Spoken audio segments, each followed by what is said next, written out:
प्रभु यीशु मसीह के नाम से आप सबों को जय मसीह करता हूं और आज नए वीडियो में मैं आपका स्वागत करता हूं। और आज जो मैं वीडियो बनाने वाला हूं बहुत ही खास होगा मेरे प्रियो, और इस वीडियो को शुरू से अंत तक आप अवश्य सुने। इस वीडियो के माध्यम से परमेश्वर आपके परिवार को बहुतायत की आशीष देने वाला है। और जो आज मैंने विषय रखा है वो विषय है 4 काम करे परमेश्वर आपके बच्चों को आशीषित करेगा। जी हाँ मेरे प्रियो, ये 4 काम क्या है जो हर एक मसीही जीवन में करना अनिवार्य है, मैं उसी के बारे में बताने वाला हूँ। इसलिए इस वीडियो को शुरू से अंत तक मेरे प्रियो आप ज़रूर सुनिएगा। परमेश्वर इन वीडियो के माध्यम से आपके परिवार में बहुतायत के आशीष करने वाला है। तो वो 4 बातें हैं जो जिस पर आज मैं आपको वीडियो बना करके आपके सामने लाने वाला हूँ। वो बातें हैं, प्रार्थना करें, दूसरा है प्रशंसा करे, तीसरा है प्रचार करे, चौथा है गवाही दे। जी हाँ मेरे प्रियो, ये जो 4 चीज़ है मसीहत में, मसीही जीवन में हम विश्वासियों के लिए बहुत ही महत्वपूर्ण और खास है। इसलिए इन चारों चीज़ों को आप ध्यानपूर्वक शुरू से अंत तक देखेंगे मेरे प्रियो, आपको समझ में आएगा। परमेश्वर के वचन हम पढ़ने के लिए इब्रानी उसका 6 अध्याय उसके 14 पद में परमेश्वर के वचन क्या बताता है। यहाँ पर लिखा है, मैं सचमुच तुझे बहुत आशीष दूंगा और तेरी संतान को बढ़ाता जाऊंगा। जी हाँ मेरे प्रियो, परमेश्वर के वचन कहता है मैं सचमुच में आपको आशीष दूंगा और आपके संतान को बढ़ाता जाऊंगा। वो क्यों आपके संतान को बढ़ाने वाला है, क्यों आपको आशीष देने वाला है, उसी के बारे में ये हम 4 बातों को मैं आपके सामने रखना चाहता हूँ। लूका रचित सुसमाचार उसका 18 अध्याय उसका 1 से लेकर के 5 तक में जब हम पढ़ते हैं तो वहाँ इस प्रकार से लिखा है, फिर उसने इसके विषय में कि नित्य प्रार्थना करना और हियाव न छोड़ना चाहिए उनसे यह दृष्टांत कहा। किसी नगर में एक न्याय रहता था जो ना परमेश्वर से डरता था और ना किसी मनुष्य की परवाह करता था। उसी नगर में एक विधवा भी रहती थी जो उसके पास आ करके कहा करते थे, मेरा न्याय चुका कर मुझे मुद्दई से बचा। कुछ समय तक तो वह ना माना, परंतु अंत में मन में विचार करके कहा, यद्यपि मैं ना परमेश्वर से डरता और ना मनुष्य की कुछ परवाह करता हूँ, तो भी यह विधवा मुझे सताती रहती है, इसलिए मैं उसका न्याय चुकाऊंगा। कहीं ऐसा ना हो कि घड़ी घड़ी आकर अंत को मेरी नाक में दम करे। जी हाँ मेरे प्रियो, परमेश्वर के वचन बताता है यहाँ पर एक न्यायाधीश रहते थे और उसी नगर में एक महिला विधवा रहती थी और महिला विधवा के साथ कुछ अन्याय हुआ था और वो अन्याय होने के कारण वो अपने न्यायाधीश के पास जा कर के वो अपने मुद्दई से न्याय चुकाने के लिए वो न्यायाधीश से गुहार लगाती थी, प्रार्थना करते थे। लेकिन वहाँ का जो न्यायाधीश था ना परमेश्वर से डरने वाला, ना मनुष्य का परवाह करने वाला था और इस महिला के बातों को तनिक भी ध्यान नहीं देता था। वो महिला उनको बोल करके चली जाती थी लेकिन उनका परवाह नहीं किया। लेकिन महिला हिम्मत नहीं हारी, हियाव ना छोड़ा, लगातार न्यायाधीश के पास में जा करके गुहार लगाती थी, प्रार्थना करती थी। और एक दिन न्यायाधीश क्या किया, मैं चलूँ, मैं तेरे न्याय को चुकाऊंगा, नहीं तो तू बार बार मेरे पास आकर के मेरे नाक में दम करता रहेगा। जी हाँ मेरे प्रियो, इस वचन से हमें यह सिखाता है कि हमारा जीवन प्रार्थना का जीवन होना चाहिए। हमें प्रार्थना लगातार करते रहना। हम जो प्रार्थना करते हैं, आप जो प्रार्थना किसी विषय पर लेकर करते हो सकता है आपका प्रार्थना में देरी हुआ होगा, लेकिन हिम्मत हारना नहीं है, हियाव नहीं छोड़ना है। यहाँ पर एक व्यक्ति के बारे में जब हम देखते हैं तो वो हिम्मत नहीं हारा, वो हियाव नहीं छोड़ा, वो नित्य लगातार प्रार्थना करते रही और वो महिला को न्याय चुकाया गया। मेरे प्रियो, आपके साथ भी ऐसा होने वाला है। परमेश्वर आपका न्याय को चुकाएगा, परमेश्वर आपके संतान को आशीष करेगा, परमेश्वर आपके परिवार को आशीष करेगा। लेकिन उससे पहले आपको करना क्या होगा, आपको प्रार्थना करना होगा। मेरे प्रियो, प्रेरित 12 के 1 से 5 में यहाँ पर लिखा है, पतरस प्रचार कर रहे थे, लोगों ने उसको पकड़ करके बंदीगृह में डाल दिया, लेकिन उनका जो टीम था वो लगातार लौ लगा करके प्रार्थना कर रहा था। और एक दिन क्या हुआ, अचानक ये रात को बंदीगृह में बंद था पतरस, स्वर्गदूतों ने आकर के उसके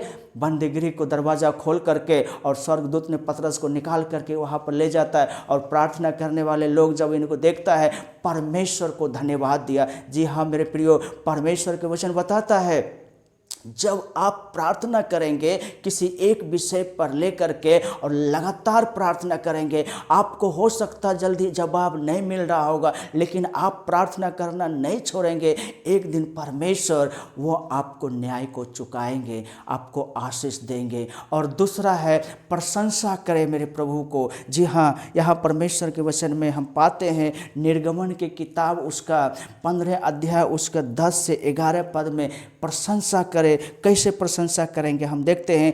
तूने अपने श्वास का पवन चलाया, तब समुद्र ने उनको ढांप लिया, वे महाजल राशि में शीशे के समान डूब गए। हे यहोवा, देवताओं में तेरे तुल्य कौन है? तू तो पवित्रता के कारण महाप्रतापी और अपनी स्तुति करने वालों के भय के योग अश्चर्य कर्म का करता है। जी हाँ मेरे प्रिय, परमेश्वर का वचन यहाँ पर बताता है, यहाँ के जो परमेश्वर के लोग हैं वो परमेश्वर के आश्चर्य कर्म को देख करके परमेश्वर को क्या करते हैं? तारीफ करते, बड़ाई करते, प्रशंसा करते। जी हाँ मेरे प्रियो, जब आप परमेश्वर की तारीफ करते हैं, परमेश्वर की प्रशंसा करते हैं, उनको महिमा देते हैं, परमेश्वर को अच्छा लगता है। और ये आप जब उनको महिमा और प्रशंसा और तारीफ करते हैं तो उसके बदले में परमेश्वर आपको आशीषित करता है। जी हाँ मेरे प्रियो, और तीसरा बातें है वो है प्रचार करना। जी हाँ मेरे प्रियो, परमेश्वर के वचन यहाँ पर लिखा है प्रचार करना। तो हम प्रचार कैसे करेंगे उसके बारे में परमेश्वर के वचन यशायाह 55 अध्याय के 11 पद में इस प्रकार से लिखा है, उसी प्रकार से मेरा वचन भी होगा जो मेरे मुख से निकलता है, वह व्यर्थ ठहर कर मेरे पास ना लौटेगा, परंतु जो मेरी इच्छा है उसे वह पूरा करेगा, और जिस काम के लिए मैंने उसको भेजा है उसे वह सफल करेगा। जी हाँ मेरे प्रिय, परमेश्वर का वचन बताता है जब आप प्रचार करेंगे, आप घर में एक व्यक्ति विश्वासी होंगे। मान लीजिए आप पति पत्नी है, कोई एक विश्वासी है, बाकी के अविश्वासी है, लेकिन परमेश्वर के वचन आपको क्या कहता है? प्रार्थना करने के लिए, प्रशंसा करने के लिए, और तीसरा है प्रचार करने के लिए। तो आप अपने परिवार में प्रचार करते हैं, परमेश्वर के वचन को सुनाते हैं। जब आप आराधना जाते हैं, आराधना में पादरी के वचन द्वारा जो वचन सुनते हैं, उस वचन को जब आप अपने घर परिवार में बताते हैं तो वहाँ पर परमेश्वर क्या करता है? वो जो वचन है, परमेश्वर का वचन जो आप बोल करके लोगों को बताते हैं, आप हिम्मत हार चुके होंगे कि इनका जो हृदय है पत्थर का है, इनका जो मन है कठोर हो चुका है। लेकिन इसी में हम एक वचन और आपको पढ़ करके हम सुनाना चाहूँगा मेरे प्रियो। यिर्मयाह की किताब उसका 23 अध्याय उसका 29 पद में इस प्रकार से लिखा है, यहोवा की यह भी वाणी है, क्या मेरा वचन आग सा नहीं है? फिर क्या वह ऐसा हथौड़ा नहीं जो पत्थर को फोड़ डाले? जी हाँ मेरे प्रियो, परमेश्वर का वचन कहता है मेरा वचन आग है, मेरा वचन हथौड़ा है। अगर मान लीजिए आपके परिवार में कठोर मन वाले होंगे, पत्थर दिल वाले होंगे, परमेश्वर का वचन क्या बताता है? जब आप उनको परमेश्वर के वचन को सुनाएंगे, चाहे उनका मन कितना भी कठोर क्यों ना हो, कितना बड़ा पत्थर के हृदय क्यों ना हो, लेकिन परमेश्वर का वचन क्या है? आग है, हथौड़ा है। जब आप बोलेंगे, बोल करके आप घर वापस आ जाएंगे, बोल करके आप बैठ जाएंगे, चुप हो जाएंगे, उस समय परमेश्वर के वचन क्या करेंगे? धीरे धीरे उनके हृदय को तोड़ेंगे, उनके पत्थर दिल तोड़ेंगे, उनको नम्र बनाएंगे, मोम बनाएंगे। और एक दिन जो आपने बीज बोया, वो बीज के बारे में परमेश्वर का वचन क्या कहता है? उसके अंदर में काम कर करके, उनको उद्धार दिला करके, उसके बाद आपके मुंह से निकला हुआ वचन वो परमेश्वर के पास में वापस जाएगा। जी हाँ मेरे प्रियो, आपको परमेश्वर कहता है प्रचार करने के लिए। आप बाहर प्रचार मत कीजिए, बस आप अपने घर वाले को परमेश्वर का वचन सुनाइए, आप अपने परिवार को परमेश्वर का वचन सुनाइए, आप अपने रिश्तेदार को परमेश्वर के वचन सुनाइए। आपके जीवन में ये चीज़ होना बहुत ही ज़रूरी है, क्योंकि 4 चीज़ जो है आपके जीवन में बहुत ही मायने रखता है। और ये 4 चीज़ जब आपके जीवन में रहेगा, आपका परिवार आशीषित होगा, आपके बाल बच्चों को परमेश्वर कहता है मैं बढ़ाता चला जाऊँगा। जी हाँ मेरे प्रियो, और आखिरी है परमेश्वर का वचन वो कहता है गवाही दे। जी हाँ, हम सब जितने भी लोग हैं परमेश्वर के गवाही देने के लिए परमेश्वर ने हमें चुना है। जी हाँ, यहाँ पर 3 अध्याय, प्रेरित 3 अध्याय उसके 8 पद में इस प्रकार से लिखा है, वह उछल कर खड़ा हो गया और चलने फिरने लगा और चलता और कूदता और परमेश्वर की स्तुति करता हुआ उनके साथ मंदिर में गया। जी हाँ मेरे प्रियो, यहाँ पर एक व्यक्ति है जो कि वो अपाहिज था, वो भिखारी था, भीख मांगते थे। एक दिन प्रभु यीशु मसीह के शिष्य लोग पतरस और वहाँ से गुजर रहा था और वो उनके सामने खड़े हो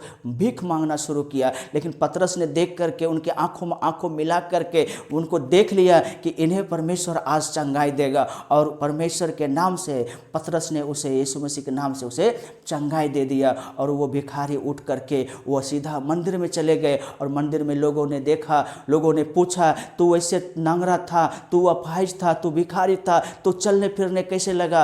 वो भिखारी वहाँ पर प्रभु यीशु मसीह को गवाही देने लगा। मेरे प्रियो, वो कहता है कि यीशु के शिष्य पतरस ने मुझे यीशु मसीह के नाम से चंगाई दे दिया। यीशु मसीह का नाम का महिमा हो। जी हाँ मेरे प्रियो, आपको परमेश्वर ने उद्धार क्यों दिया? आपको परमेश्वर ने चुन करके अपने पास क्यों बुलाया? आपको परमेश्वर ने आनंद शांति क्यों दिया? क्योंकि आप एक गवाह होने के लिए। जी हाँ मेरे प्रियो, आपको गवाह बनने के लिए प्रभु यीशु मसीह ने चुना है। इसलिए आप अपने परिवार में, आप अपने रिश्तेदारों में, आप जहाँ कहीं भी जाते हो, बेधड़क प्रभु यीशु मसीह जो आपके जीवन में काम किया, जो आपको जीवन को बदल दिया, जो आपके रहन सहन को बदल दिया, मेरे प्रियो, उन चीज़ों को प्रभु के नाम से लोगों के सामने प्रभु यीशु मसीह के गवाह दीजिए, गवाही दीजिए।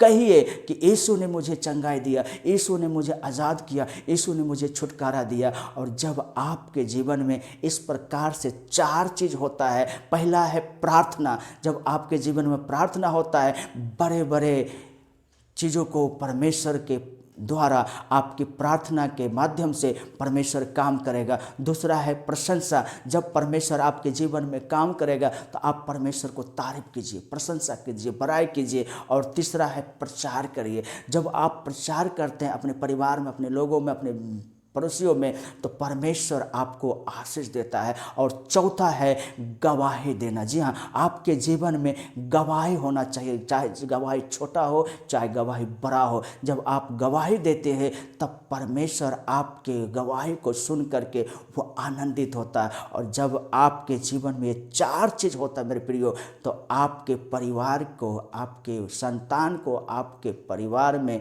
सभी को परमेश्वर क्या कहता है? मैं आशीष दूंगा और मैं आपको बढ़ाता जाऊंगा। जी हाँ, वो सीमित नहीं है, असीमित है। बोलता है परमेश्वर के वचन इब्रानी 6 अध्याय 14 में बताता है, मैं आशीष करूंगा और आपके संतान को बढ़ाता जाऊंगा। जी हाँ मेरे प्रियो, आपके परिवार में, आपके बिजनेस में, आपके खेतीबाड़ी में, आपके कामों में, आपके मजदूरी में, सब चीज़ में परमेश्वर आपको आशीष करने वाला है। बस आपके जीवन में ये 4 चीज़ होना बहुत ही ज़रूरी है मेरे प्रियो। तो मुझे उम्मीद है आज के संदेश आपको दिल को छुआ होगा। परमेश्वर इस वचन के द्वारा आप सबको आशीष करे। आमीन।